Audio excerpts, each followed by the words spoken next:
La aparición de Shingeki no Kyojin en el mercado marcó un antes y un después en el medio televisivo, no solo porque rompió el internet en el ya lejano 2013, sino porque desde el vamos nos plantea un universo a lo mínimo interesante.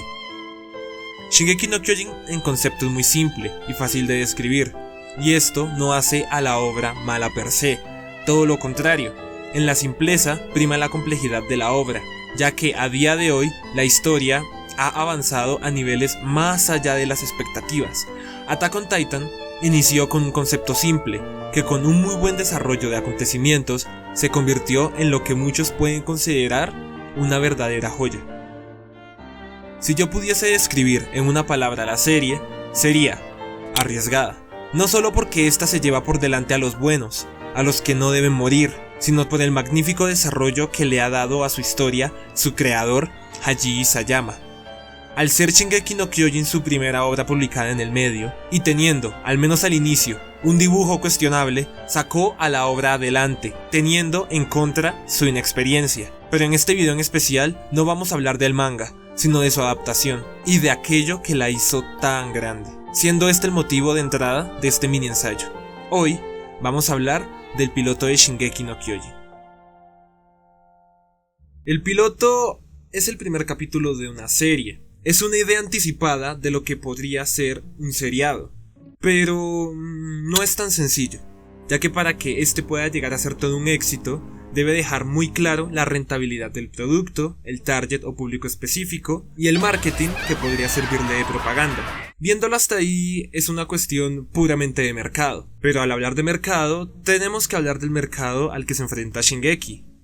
El anime se diferencia bastante de los seriados live action occidentales o la propia animación americana, ya que en la industria del anime lo que prima es el querer contar algo en concreto, más allá de dar por hecho un rating, aun cuando esta no es guiada por una trama en concreto o muy elaborada. Por eso podemos ver series extremadamente largas que a día de hoy, después de tantos años, conservan su público, y esto va más allá de lo buena o mala que pueda ser la historia. El anime está muy deformado, teniendo en cuenta la forma en la que ha deformado a su público a medida que pasan los años. Lastimosamente, estas optan por factor longevidad que por potencial creativo. Teniendo en cuenta lo anterior, ¿qué hace a Shingeki no Kyojin tan atractiva, tanto para su mercado como para el occidental, llegando este último a superar en rating y popularidad a su original?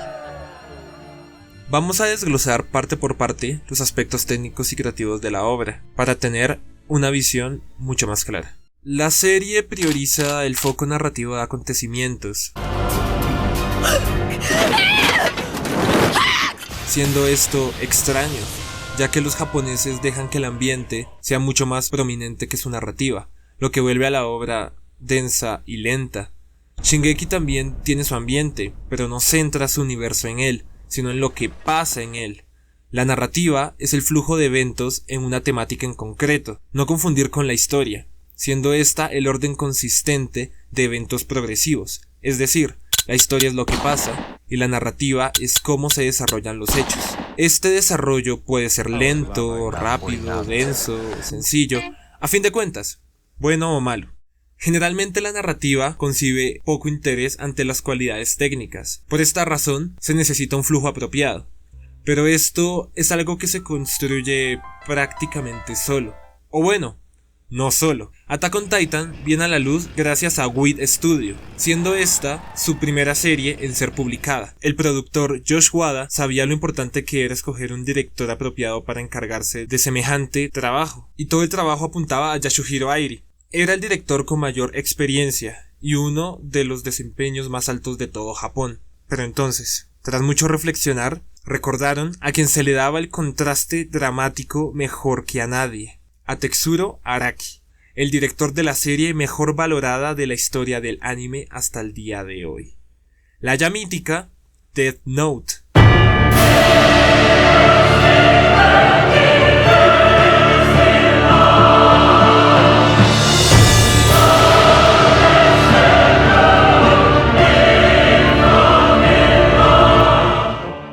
Dentro de los más reconocidos directores de Japón, Tetsuro Araki es uno de los que mejor emplea la narrativa de una escena. A diferencia de Yasuhiro Aira o Hiroshi Koshina, que optan por el lenguaje de planos y otros movimientos de cámara, Tetsuro Araki no le quita valor, solo que no lo usa en exceso. Más bien, se encara al foco narrativo. Teniendo todo esto claro, comenzamos con el análisis.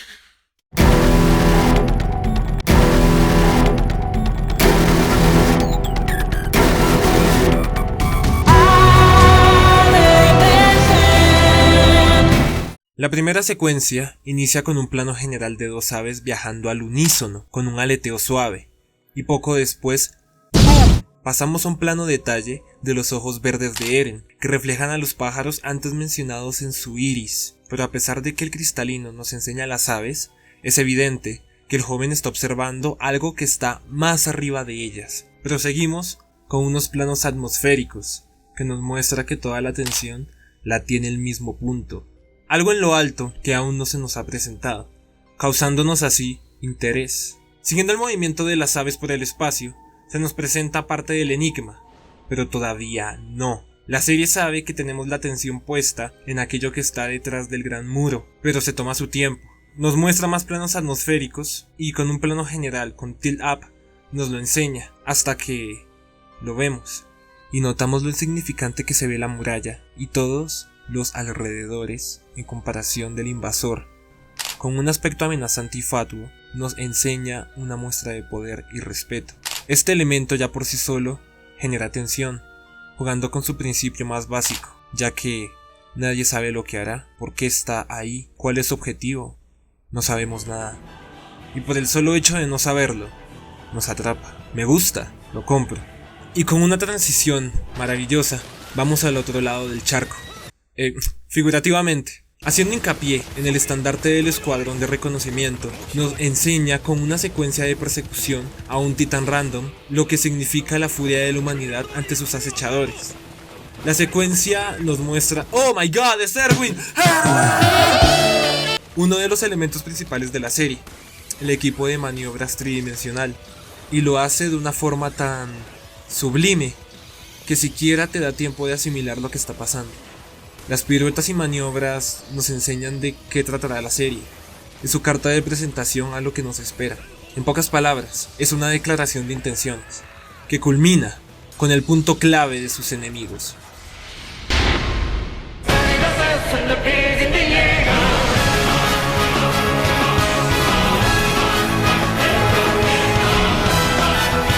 Has flipado, ¿eh? Recapitulemos. Esto que acabamos de ver se conoce en términos narrativos como in media res, o como se traduciría del latín hacia la mitad de las cosas. En teoría, nos muestra el nudo, principio y desenlace, diferenciándose así de la narrativa cronológica, donde cada suceso procede del anterior y por consiguiente. Tampoco la confundamos con la narrativa circular, que empieza por donde acaba, siendo esta última la más difícil de tratar, ya que, en la mayoría de casos, pierde fuerza al haber abarcado primero el suceso último. Que me enrollo. El principal uso del in media res es dejar expectante a la audiencia, manteniendo viva la incertidumbre, sin abortar absolutamente nada. Lo único difícil es la forma en la que el espectador debe asumir la situación, y que ésta sea de su interés. Y Shingeki lo hace de una forma estupenda. Después de la apoteósica intro, empieza el capítulo, y en este veremos cómo Tetsuro Araki maneja la estructura dramática de la escena, dando pie a los patrones de un guión convencional cinematográfico. Un guión convencional está dividido en 4 actos: un detonante, un primer punto de giro de inflexión, un segundo punto de giro, un clímax y un desenlace. Un detonante es, un detonante, algo que da pie a que inicie una situación. Un detonante, un punto de giro o punto de inflexión, es un acontecimiento que desarrollará la acción del argumento, es aquello que cambiará la dirección de la historia. El segundo punto de giro es más de lo mismo, pero de una forma mucho más intensa, que este sea lo más apropiado para que caiga directamente en el clímax, siendo este el punto de sublimación del evento, y por último, el desenlace. Todas las obras audiovisuales deben regirse en esta base, desde teatro, cortometrajes, películas de 5 horas, etc. Todos deben regirse por estos mandamientos. Si desglosamos el piloto de Shingeki no Kyojin, El detonante es la entrada del escuadrón de reconocimiento en Shingansina. El primer punto de inflexión es cuando Eren discute con su madre sobre ser parte del escuadrón de reconocimiento una vez sea mayor.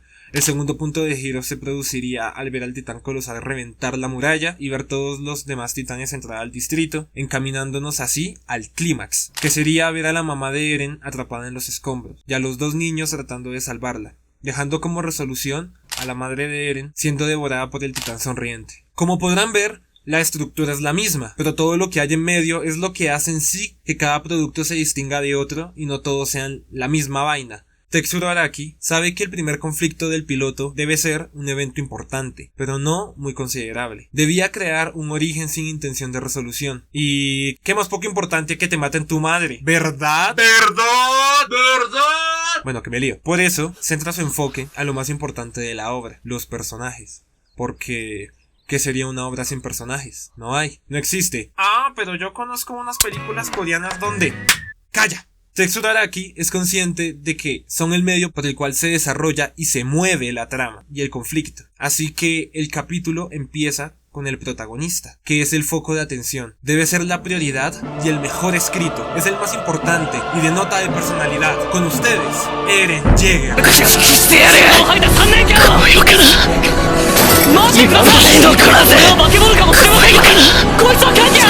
Oh, por Dios, verte limpiar me pone tan caliente. ¿Qué?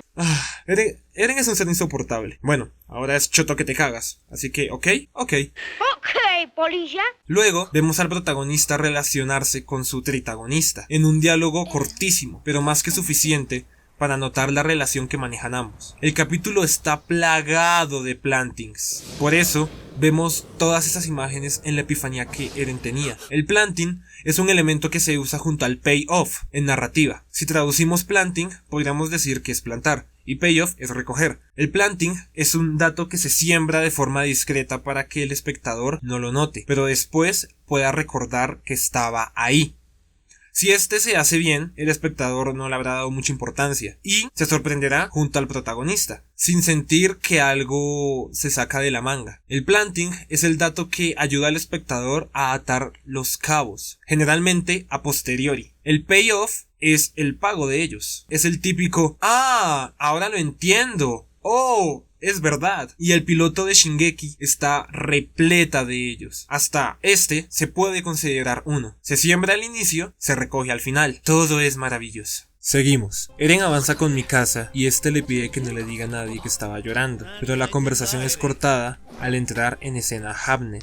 Hamnes es un personaje secundario que se utiliza para presentar parte del universo donde se desenvuelve la serie. Por la manera en que está caracterizado, podemos deducir que es un oficial o algo parecido, pero este está beodo. Al notar los chicos que Hamnes está ebrio, le reclaman a su escuadrón, pero terminan decepcionados al ver que ellos también lo están. Esto nos da a decir varias cosas. Primero, lo poco comprometidos que están con la causa, y segundo, lo despistados que los agarraría una situación importante, ya que estarían limitados por sus sentidos. Esto es mencionado poco después por Eren. Si prestamos atención, hasta este punto, el desarrollo del universo lo ha hecho la serie por medio de las interacciones de los personajes. Ellos nos cuentan la historia. Seguimos avanzando y un personaje ambiental nos bota este dato.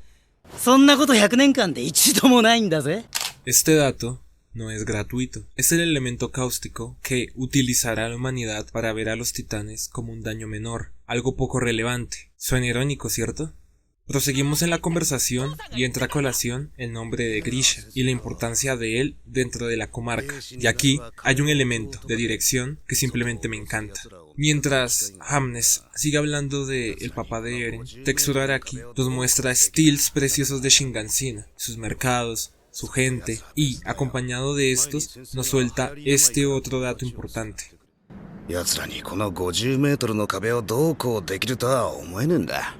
Y Eren, al notar que los soldados se han llenado de soberbia y son actualmente inútiles, en una frase menciona la analogía perfecta en la cual vive.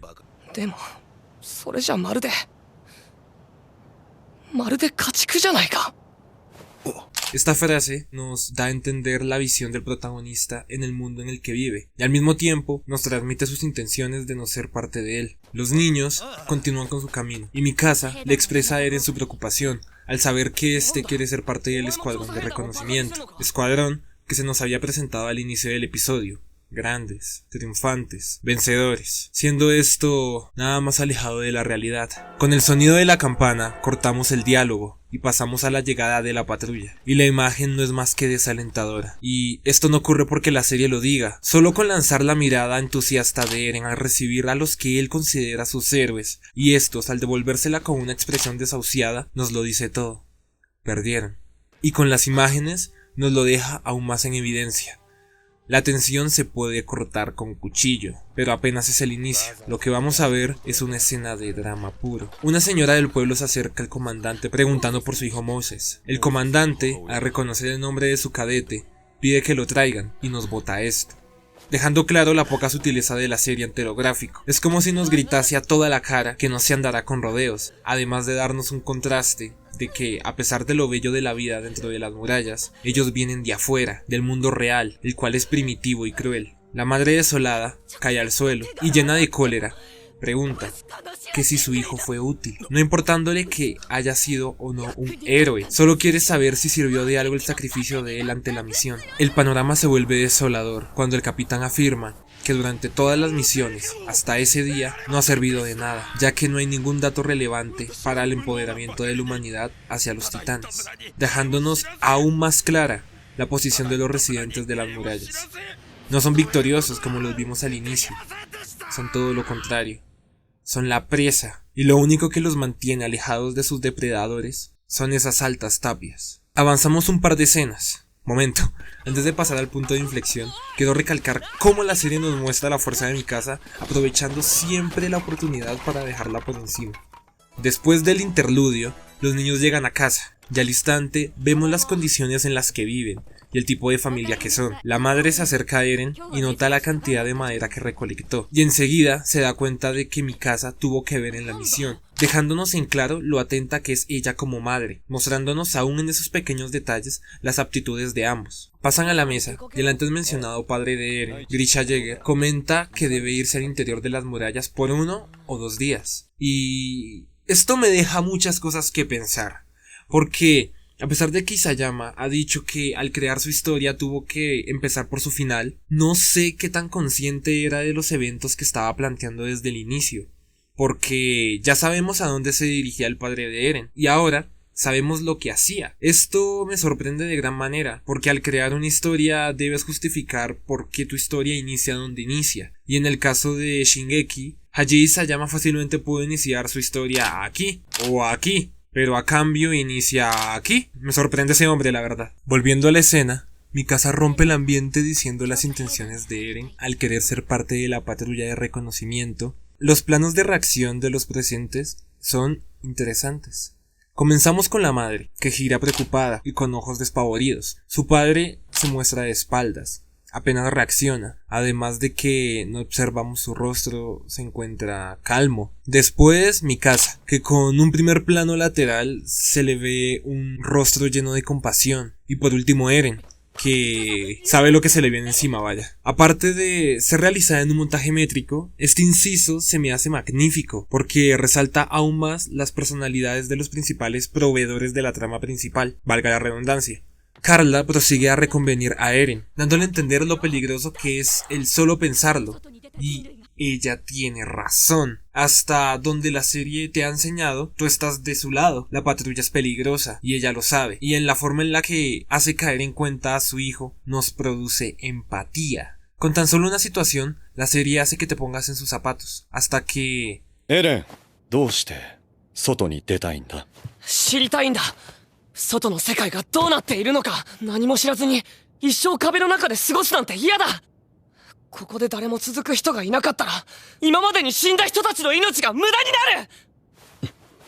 Hasta aquí todos tienen razón, ¿verdad? Grisha ya se tiene que ir, dejándonos con su partida el planting más grande de la historia del puto anime.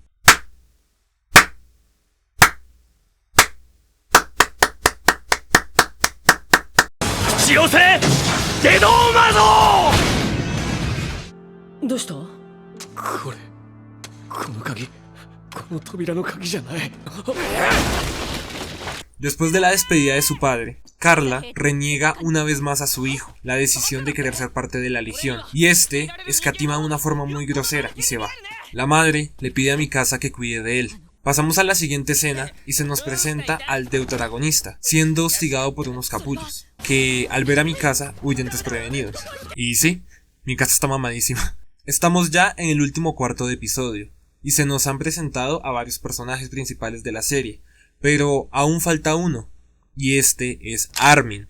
Y la dirección, para no hacerse más pesada con la presentación de un personaje más, nos da tan solo 2 planos. Un primer plano abiertísimo, tanto que deja ver en su lado izquierdo la mano de Eren al querer ayudar a su amigo, y la reacción de Armin es tan genuina que Eren, en vez de ofenderse al no querer aceptar su asistencia, simplemente lo entiende y nos da a entender la valía de Armin, que a pesar de que unos imbéciles lo estaban golpeando para que éste cambiase su punto, simplemente se sobrepone poniéndose en pie, reforzando aún más una de las decisiones más importantes de toda la franquicia a posteriori, que todos sabemos cuál es. Simplemente magnífico.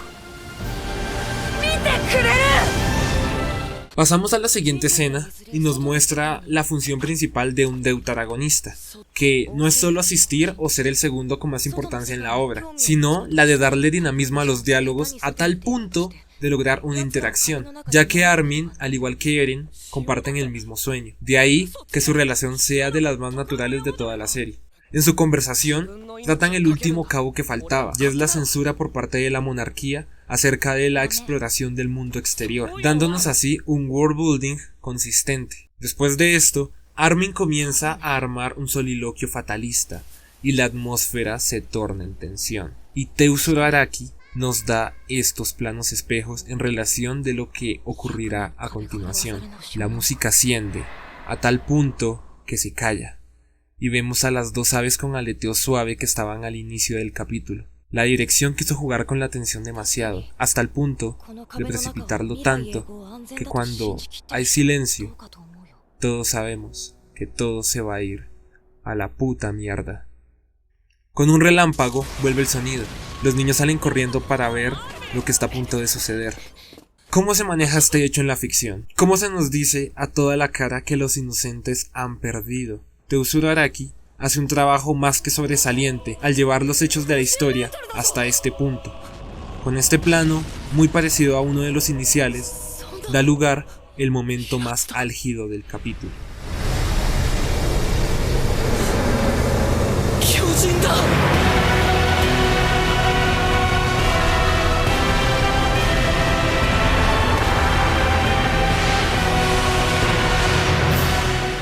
Cuando el titán colosal revienta la muralla, la serie nos dice que de aquí no sale vivo ni Dios.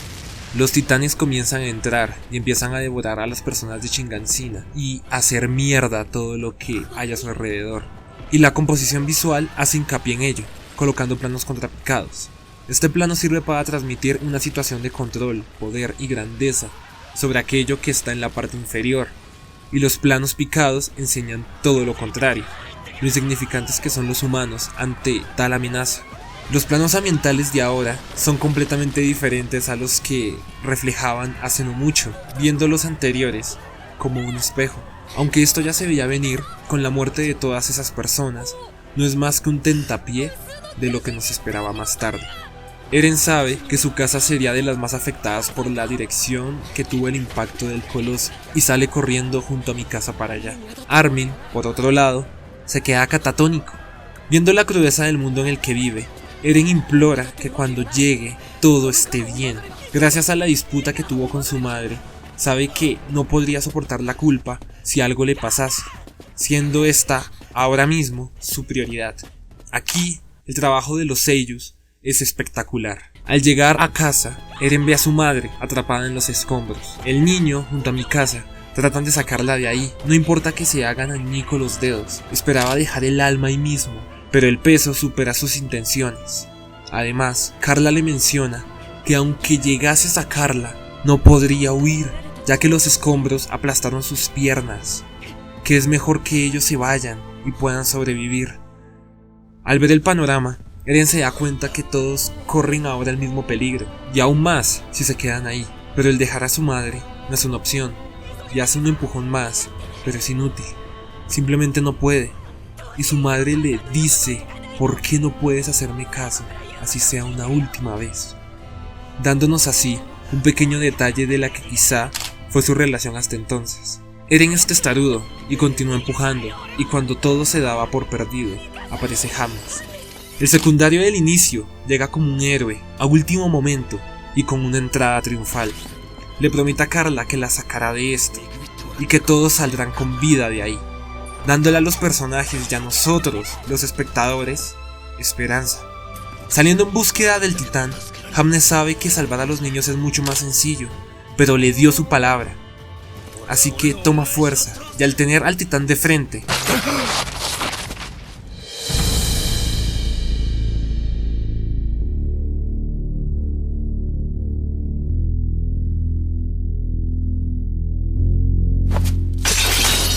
no puede con él, y se lleva a los niños en brazos. Carla le agradece el acto que está haciendo, y, con un último grito, le dice a los niños que no mueran.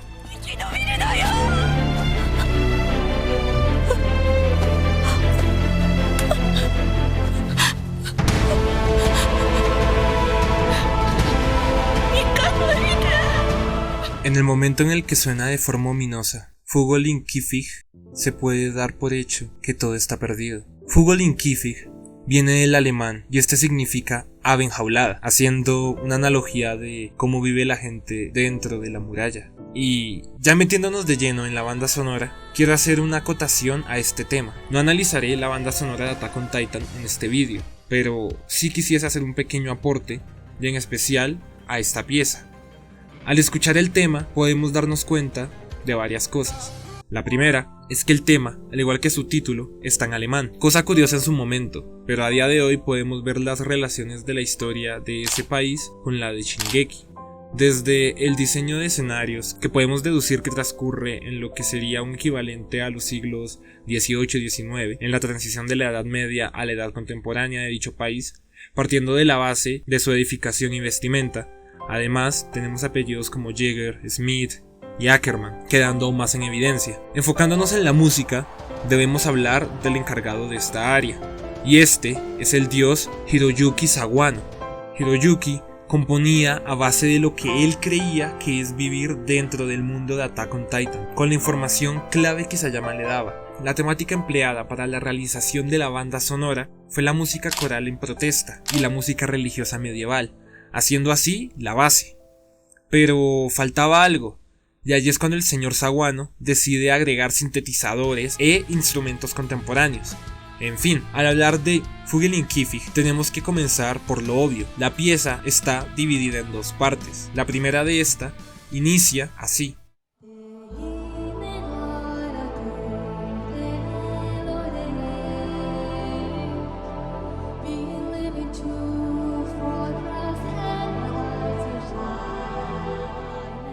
Es un abarque positivo, destacando las virtudes de la humanidad y del ser humano en específico, mientras que la segunda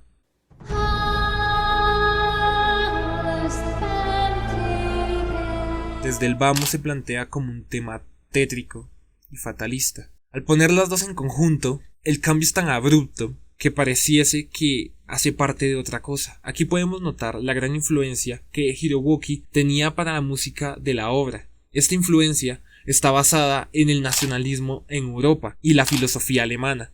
Desde tiempos de la Edad Media, el ser humano podía llegar a preguntarse si este estaba solo en el mundo, pero ¿qué tal si hay algo más? Una amenaza lo suficientemente fuerte como para poner al límite al humano. Mientras en la primera parte de la canción podemos escuchar los violines suaves con connotación positiva, la segunda es exactamente lo contrario, con percusiones retumbando el ambiente y un ritmo ascendente progresivo en su clímax nos plantea los dos lados del mundo de Shingeki no Kyojin, mundo que ya se nos presentó con sus dos caras. Para hablar de Fugolin Kifig tenemos que mencionar los momentos en la que está presente en la trama. Estos son varios, pero los más destacados para mí son estos. Uno es cuando la mamá de Eren es comida por el titán sonriente, siendo esta parte del análisis en el que estamos.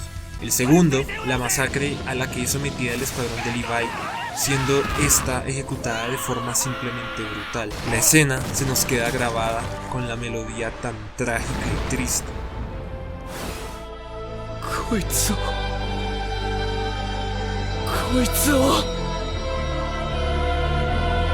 殺す。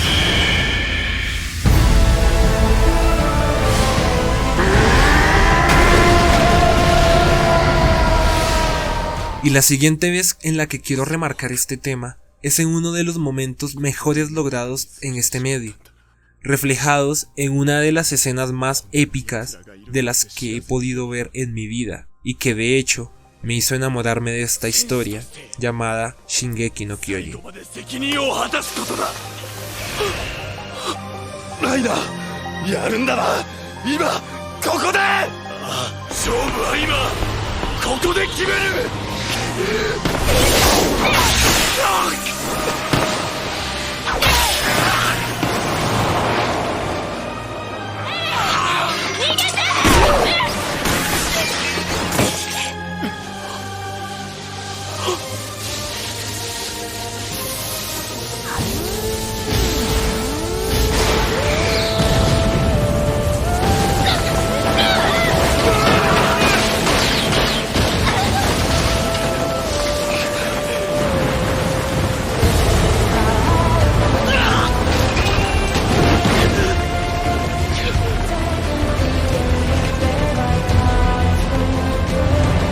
La música es la que nos da toda la fuerza y todo el sentimiento de la escena. Escuchamos la versión definitiva de Fugilin Kafik, ya llamada en ese entonces Juicy Big Girl, siendo interpretada esta vez por la fabulosa cantante Yemi. Lo que era en un principio el tema triste y desesperanzador se convierte en lo que ahora se describiría como adrenalina pura, simplemente el caos.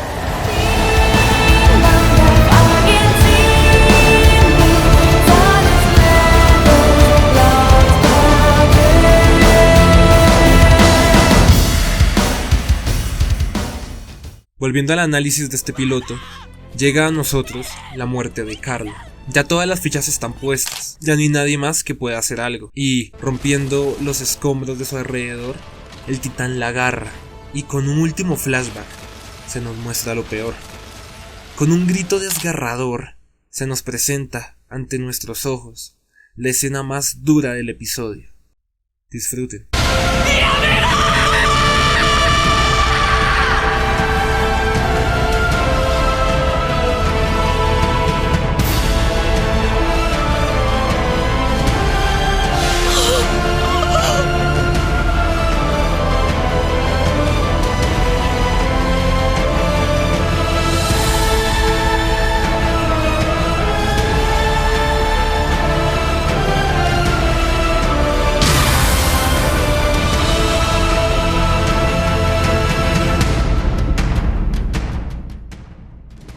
La muerte de la madre de Eren es el desenlace de algo que cae por su propio peso, por la carencia de personas más capaces, o por la irresponsabilidad del interior ante la falta de manejo de su personal.